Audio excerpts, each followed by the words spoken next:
has attempted to appease conservatives opposed to his immigration reforms.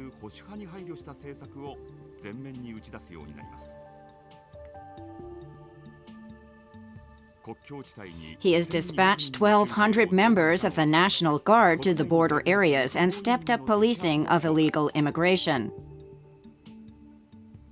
Last year, his government deported a record 300,000 illegal immigrants.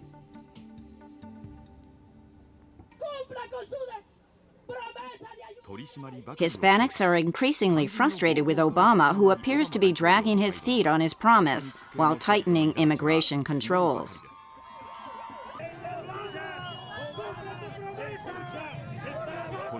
Earlier this year, up to 100,000 Hispanics and their supporters converged on Washington to demand that Obama keep his promise. This man says they're tired of words. They want action. This woman says she believed Obama would keep his promise. This support group for illegal immigrants has been stepping up pressure on the president in the run-up to the midterm elections in November.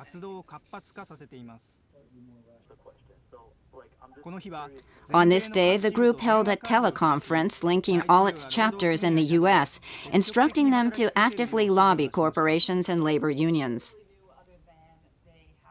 I guess we have a new organizing group within Microsoft, actually. Right now, I think the administration's really underestimating the level of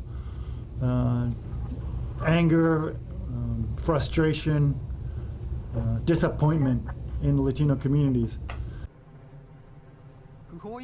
Some industries wouldn't survive without the labor provided by illegal immigration.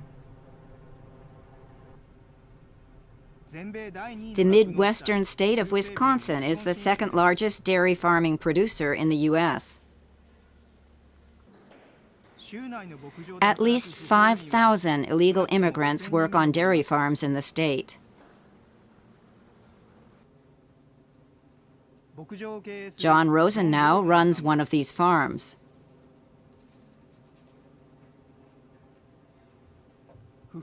He's the head of an industry group lobbying to gain legal status for illegal immigrant workers. He says he relies on immigrant labor because most Americans don't want to do the demanding work of farming.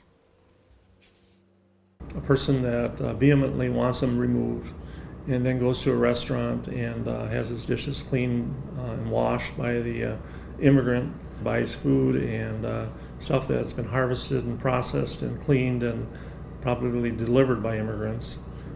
Certainly it's a contradiction. Rosenau is meeting with other farm owners in the state to hear what they have to say. Before you leave, remind me on a shirt I want you to take for her. Have you heard anybody locally getting ICE? Picking grapes, they came in there and did a raid, and most of them were not properly documented. Sure. So there was some problem. Why did we go to Hispanic Help? Because we needed people 7 days a week, 24/7. And we needed them to show up. We needed them not to be afraid of getting manure on them. We needed them not to be afraid of cows.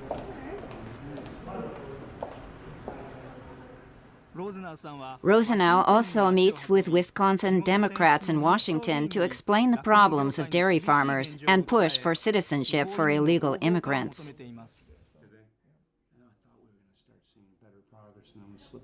We would like to have a total comprehensive immigration reform, barring that, which is a very tough thing to get accomplished in this partisan atmosphere, so which would address the issues that we're faced with in agriculture in Wisconsin, in the United States.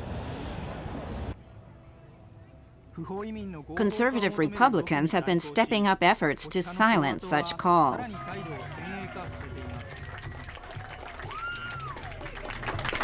We're for America, and we're for free enterprise.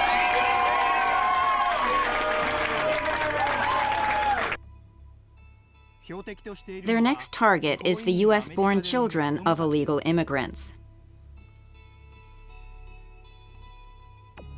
The U.S. Constitution considers all people born in the United States U.S. citizens. The Republicans are demanding that this be revised to deny automatic citizenship to the children of illegal immigrants. To have a child in America, they cross the border, they go to the emergency room, have a child, and that child's automatically an American citizen. That shouldn't be the case. What that should do is give us motivation to change the law as soon as we can so people can't take advantage of our generous welfare system. President Obama is now walking a fine line between pro and anti ahead of congressional elections in November. His recent comments on the subject are equivocal, an apparent effort to avoid angering either camp.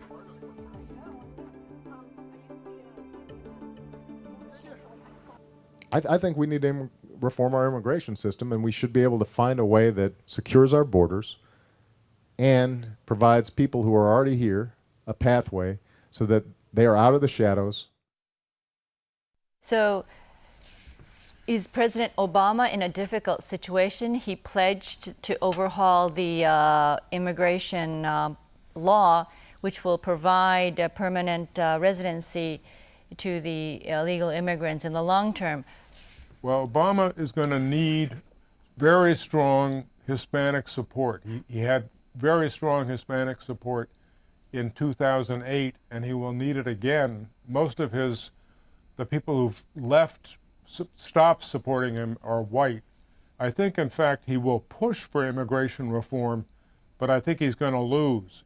And in the meantime, the Republican Party has found that an anti-immigration stance can be used very effectively to win over voters and to then win elections.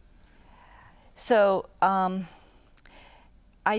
it puzzle the general public that in America, where immigrants founded the country, there is such a strong sentiment against illegal immigrants in this fashion?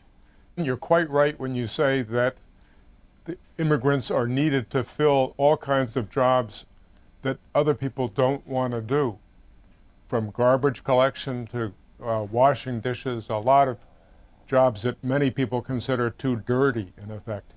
But beyond that, the country is also getting older and older. And with just the people who are legal in this country, we're reaching a point where there are too few people working and too many older people who are retired and depend on the government for their benefits. The immigration population is providing a whole new source. Those people pay taxes, they work, they provide the money to keep the Social Security. I'm not sure that the general public is aware how much the immigrant community contributes to the United States. What does this whole debate reflect about the United States? Would you say United States is at a crossroad, or? Country is at a major crossroads. We, the United States, overextended ourselves in Iraq and Afghanistan. Our military is not equipped to do what it used to do. Our role as a dominant international player. Secondly, the economies of both China and India are growing at a much faster pace than the United States. And to suddenly not to be number one is going to be very hard. And I think that this animosity to immigration is also linked to that. It's hard, that's even harder to explain, but I think it's this anger at the outside world sort of pushing in on the country and diminishing it, and the country becoming no longer the powerhouse that it was economically and militarily.